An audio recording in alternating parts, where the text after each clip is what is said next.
बहुत पुरानी बात है।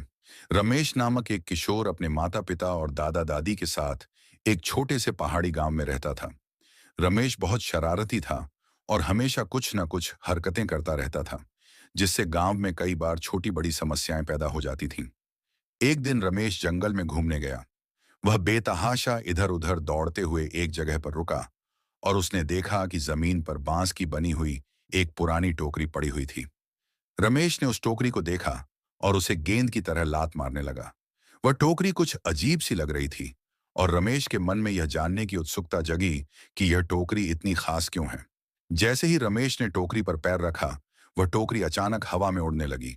ये एक जादुई टोकरी थी। टोकरी रमेश को लेकर आसमान में उड़ गई और बादलों के पार एक विशाल महल में जा पहुंची। करीब 1 घंटे बाद टोकरी ने रमेश को महल के अंदर उतार दिया। रमेश उस विशाल महल को देखकर आश्चर्यचकित रह गया। वह महल बहुत ही रहस्यमय था और इधर उधर घूमते हुए रमेश का सामना एक विशालकाय व्यक्ति से हुआ, जो महल के खजाने की रक्षा कर रहा था। महल में सोने, चांदी, हीरे और जवाहरात का ढेर पड़ा हुआ था। उस व्यक्ति ने रमेश से पूछा, तुम यहां कैसे आए? रमेश ने उसे अपनी पूरी कहानी बता दी। उस विशालकाय व्यक्ति ने रमेश को दयालुता से देखा और उसे कुछ खजाना देने की पेशकश की, लेकिन एक शर्त रखी। उसने कहा, तुम बिना पूछे इस खजाने में से कुछ भी नहीं छू। रमेश ने खुशी खुशी उसकी शर्त मानी और वह महल में रहने लगा। कुछ दिनों बाद रमेश पर लालच का असर होने लगा। उसने बिना अनुमति के कुछ सोने और जवाहरात चुरा लिए। एक दिन खजाने के रखवाले को यह एहसास हुआ कि कुछ सामान गायब है। उसने रमेश की हरकतों का पता लगाया और उसे महल में खोज लिया। इस दौरान वह जादुई टोकरी जो महल में रखी थी, खजाने के रखवाले के कदमों के नीचे दबकर टूट गई। रमेश को यह समझते देर नहीं लगी कि उसकी गलती बहुत बड़ी थी और अब वह घर लौटने में सक्षम नहीं रहेगा। उसने उस विशालकाय व्यक्ति के सामने अपने किए हुए अपराध को स्वीकार किया और माफी मांगी।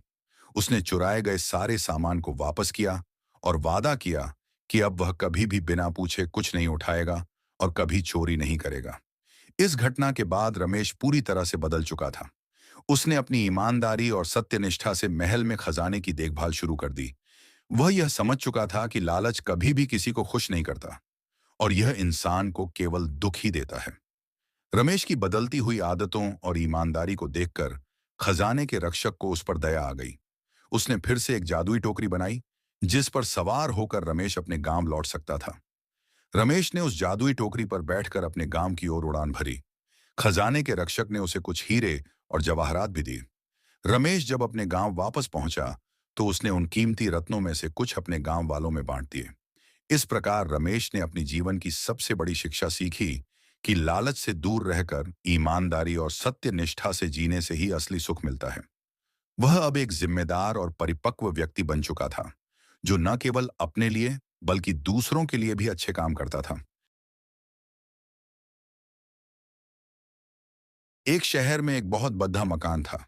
उस मकान में चूहों ने डेरा जमा रखा था।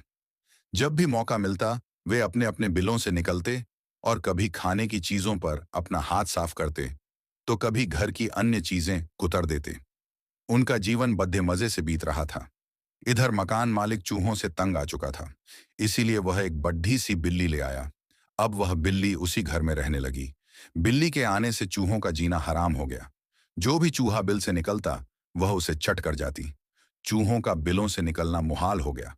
वे दहशत के माहौल में जीने लगे। बिल्ली उनके लिए एक बहुत बड़ी समस्या बन गई थी। समस्या से निजात पाने का उपाय निकालने के लिए एक दिन चूहों की सभा बुलाई गई। सभा में सभी चूहे उपस्थित हुए। सभा की अध्यक्षता कर रहे चूहे ने सबको संबोधित करते हुए कहा, साथियों, आप सब जानते ही हैं कि हम लोग बिल्ली रूपी बहुत बड़ी समस्या से जूझ रहे हैं। वह रोज हमारे किसी न किसी साथी को मारकर खा जाती है। बिलों से निकलना मुश्किल हो गया है, लेकिन इस तरह हम कब तक बिल में छुपकर रहेंगे? भोजन की व्यवस्था के लिए तो हमें बिल से बाहर निकलना ही होगा। यह सभा इसलिए आयोजित की गई है ताकि इस समस्या का समाधान निकाला जा सके। आपके सुझाव आमंत्रित हैं। आप एक एक कर अपने सुझाव दे सकते हैं। पढ़ें। तेनालीराम और माँ काली का आशीर्वाद एक एक कर सभी चूहों से इस समस्या पर अपनी अपनी सोच के हिसाब से सुझाव दिए, लेकिन किसी भी उपाय पर सब एकमत नहीं हुए। तब अंत में एक चूहा उठा और चहकते हुए बोला, मेरी दिमाग में अभी अभी एक बहुत ही बढ़िया उपाय आया है। क्यों ना हम बिल्ली के गले में एक घंटी बांध दें। इस तरह बिल्ली जब भी आसपास होगी, उस घंटी की आवाज से हमें पता चल जाएगा और हम वहां से भाग जाएंगे। कहो कैसा लगा उपाय? सारे चूहों को यह उपाय बहुत पसंद आया। वे खुशी में नाचने और झूमने लगे, मानो उनकी समस्या का अंत हो गया हो। तभी एक बूढ़ा और अनुभवी चूहा खदददाड़ा हुआ और बोला, मूर्खों, नाचना गाना बंद करो और जरा ये तो बताओ कि बिल्ली के गले में घंटी कौन बांधेगा। ये सुनना था कि चूहों का नाचना गाना बंद हो गया। बिल्ली के गले में घंटी बांधना अपनी जान से हाथ धोना था। कोई इसके लिए तैयार नहीं हुआ। सभा में शांति छा गई थी। तभी इस शांति को चीरते हुए बिल्ली के कदमों की आहट सबके कानों में पड़ दी। और फिर क्या था, सब सिर पर पैर रखकर अपने अपने बिलों की ओर भाग खड़े हुए।